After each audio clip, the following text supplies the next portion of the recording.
Kalau sebenarnya ada yang aneh di kasus Vina.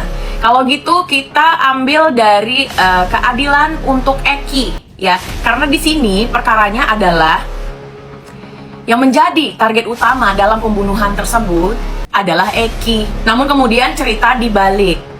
Ya, target utama adalah Vina karena percintaan bla bla bla bla. Tidak. Assalamualaikum warahmatullahi wabarakatuh. Jumpa lagi di channel Miss Jo Alvisa.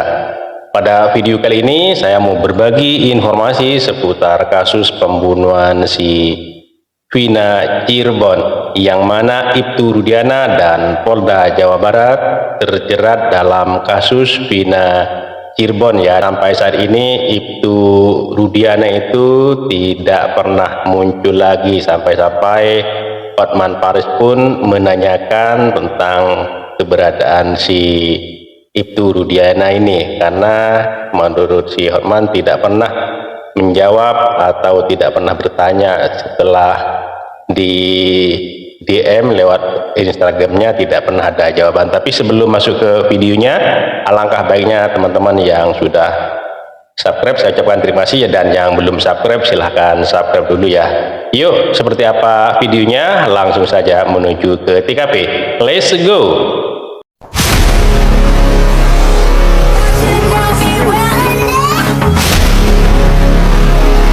Melibatkan sejumlah pejabat dan jenderal berbintang, motif sepak terjang dari kasus Vina Cirebon kini akhirnya terbongkar. Pasca penangkapan dan penetapan Peggy Setiawan sebagai otak pembunuhan Vina Cirebon dan kekasihnya Eki oleh Polda Jabar, desas-desus ini pun mulai menemukan titik terang siapa sebenarnya dalang di balik semua ini. Publik di platform sosial media mulai dari Facebook, TikTok, Instagram hingga Twitter banyak yang menyuarakan tagar Ibtu Rudiana. Desas-desus ini tak kunjung usai bahas kasus Vina Cirebon.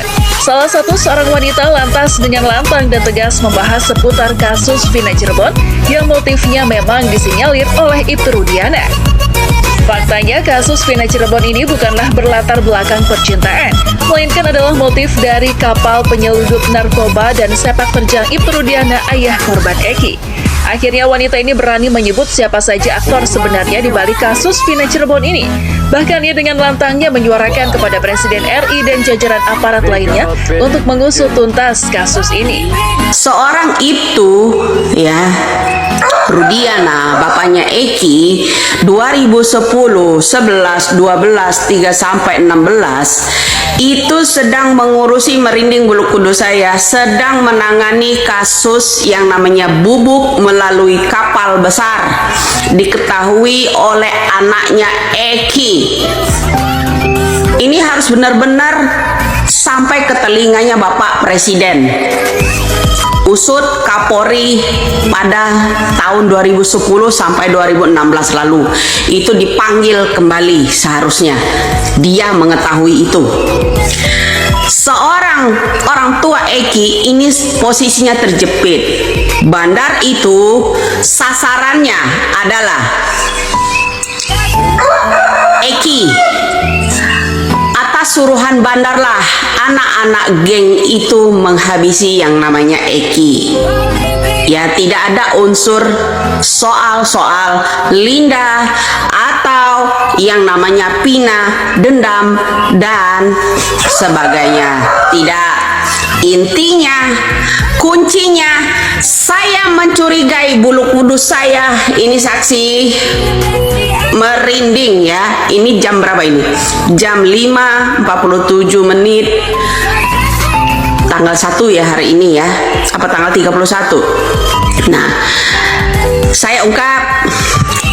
Hari ini saya mencurigai seseorang caleg PKS yang belum lama ini menangkap Peggy Setiawan yang pakai jenggot itu. Itulah salah satu, kalau mau tahu kalian seluruh rakyat Indonesia, kunci utamanya. Awalnya ia menyoroti salah seorang polisi yang mendampingi Peggy pada konferensi pers Polda Jabar beberapa waktu lalu.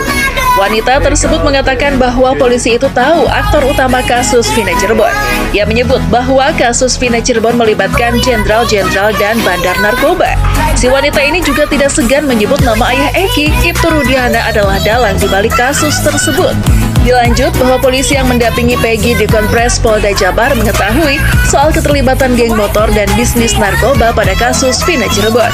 Keterlibatan Bandar dan sejumlah pejabat hingga jenderal ini pun jadi perbincangan hangat dalam tayangan TV One. Saya kan udah bilang, bongkar itu semua.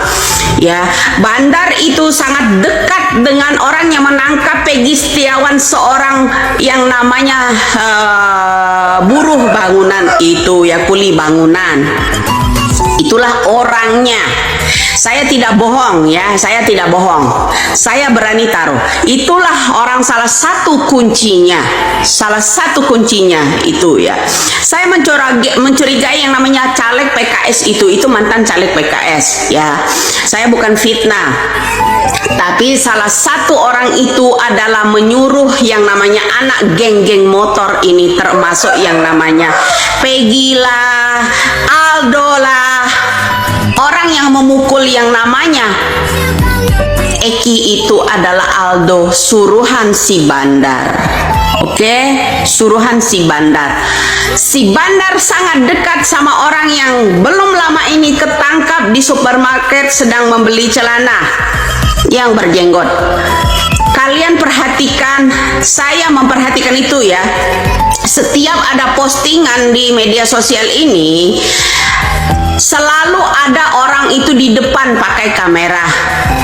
Orang yang berjenggot itu, itulah salah satu orang kuncinya. Saya bukan fitnah ya, saya bukan fitnah itu ya. Salah satu kuncinya adalah orang yang berjenggot itu. Mari Polri jangan tuli, kejaksaan jangan tuli, tolong orang itu diinterogasi. Dialah tahu kunci yang namanya seorang bandar yang membayar anak-anak itu. Bahkan muncul skema baru yang menggambarkan posisi Ibtu Rudiana, Bandar hingga sejumlah jenderal. Beberapa bulan sebelum kasus Vina terjadi, publik Cirebon ternyata sempat heboh dengan terbongkarnya kasus penyelundupan narkoba jenis ekstasi dan sabu-sabu menggunakan kapal kargo. Direktorat Tindak Pidana Narkoba Bareskrim Polri akhirnya berhasil membongkar kasus penyelundupan narkoba menggunakan kapal kargo. Polisi kemudian berhasil mengamankan kapal kargo itu. Dari hasil pemeriksaan di dalam kapal kargo itu ditemukanlah puluhan kilogram sabu dan ratusan ribu pil ekstasi di salah satu ruangan kapal. Sementara itu, sosok ayah Eki sendiri, Ibtu Rudiana, di periode tersebut memang bertugas di Satuan Narkoba Polres Cirebon. Yang menarik sebagai polisi yang bekerja di Satuan Narkoba, Ibtu Rudiana ayah Eki ternyata punya rekam jejak cukup cemerlang bekerja dengan Bandar dan sejumlah jenderal tersebut. Namun siapa sangka sang anak Muhammad Rizky Rudiana alias Eki itu justru mengetahui di balik rahasia besar yang dilakukan ayahnya itu. Dari sinilah awal Eki menjadi sasaran dari Bandar dan jenderal lainnya. Mereka lantas menyewa geng motor yang memang merupakan anak dari sejumlah jenderal untuk membunuhnya seperti yang tertera dalam DPO sebelumnya. Tak heran jika nama-nama DPO itu lantas dihapus usai ditangkapnya Peggy Setiawan, korban salah tangkap. Karena mereka, para DPO, merupakan geng motor anak dari jenderal berbintang. Terlebih, oknum polisi yang menyeret Peggy itu memang rekan bisnis Ibtu Rudiana. Saat ini Ibtu Rudiana terancam dipecat dan bahkan terancam dipenjara karena sepak terjang kasus dirinya hingga menimbulkan banyak korban. Kalian nggak sih kalau sebenarnya ada yang aneh di kasus Vina? Kalau gitu kita ambil dari keadilan untuk Eki ya, karena di sini perkaranya adalah yang menjadi target utama dalam pembunuhan tersebut adalah Eki. Namun kemudian cerita dibalik ya, target utama adalah Vina karena percintaan bla bla bla bla. Tidak. Sampai dengan detik ini belum ada muncul pengacara dari korban Eki. Ya, bapaknya diam-diam saja. Yang anehnya lagi, di mana ada pengacara tersangka lebih lantang. Ya, tersangka lebih berjuang untuk mencari keadilan dibandingkan dari korban. Kalau kalian masih bilang tersangkanya adalah orang yang dilindungi, hey, mereka itu dari kalangan yang menengah ke bawah. Opini yang kalian katakan untuk para tersangka dilindungi oleh petinggi itu nggak ada. Ada perlindungan dari petinggi, tapi bukan untuk melindungi tersangka ini. Ya, tapi justru untuk lebih seperti menumbalkan orang-orang yang bukan tersangka. Kalau memang ada kekeliruan di sini, Propam harusnya menindak polisi-polisi oknum yang bersalah atau hilaf seperti Bapak Rudi dan yang lain-lain. Harusnya diaudit pejabat pada saat itu. Jangan hanya bilang ada kehilapan, dikoreksi ini itu, enggak ya, harusnya diadili juga. Sekarang dengan sangat yakinnya mengatakan bahwasannya Peggy Setiawan yang ditangkap itu adalah tersangka. Kalau gua mengamati sosial media dari si Peggy ini yang ditangkap ini, masa ada orang selugu itu masih nge-share maps-nya dia lagi ada di mana, dia ngapain, dia come on, udahlah, kita nggak perlu pelajaran tentang cyber crime dan lain-lain lah. Kita juga orang bodoh harusnya bisa menganalisa. Artinya di sini semua harus diaudit menurut saya. Dan ada yang tahu nggak pengacara Eki yang mana? Saran Hotman Paris untuk tersangka Peggy di kasus Vina Cirebon. Saya tidak mengatakan apakah Peggy bersalah atau tidak bersalah. Yang jelas katanya Peggy itu adalah tersangka DPO yang kemudian ketangkap. Apakah benar atau tidak? No comment. Namun masyarakat benar-benar ingin tahu aspek hukumnya kasus ini secara mendalam, maka diperlukan pengacara-pengacara yang bereputasi tinggi, yang bukan pengacara nimbrung, bukan pengacara yang sering dipecat oleh kliennya. Hotman Paris mengusulkan agar ex-tim pengacara Prabowo di MK, yaitu Yusril dan Otto Hasibuan, agar berkenan mau jadi pengacaranya Peggy, ya, agar benar-benar terbuka kasus ini, agar masyarakat puas untuk mendapatkan jawabannya.